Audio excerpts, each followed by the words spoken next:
Hello everyone, happy new year. নতুন বছরের শুরুটা যদি সুন্দর ফ্রুটস কেক দিয়ে শুরু হয় তাহলে তো মন্দ হয় না। তাই আজকে তোমাদের সাথে শেয়ার করছি ফ্রুটস কেকের রেসিপি। তাহলে চলো শুরু করা যাক।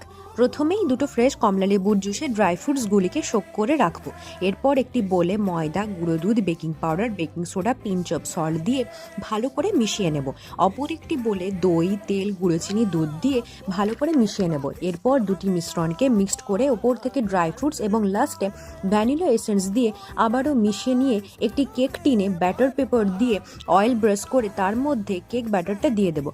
এরপর একটা ডেকচিতে বেক করব 40 থেকে 45 মিনিট ধরে।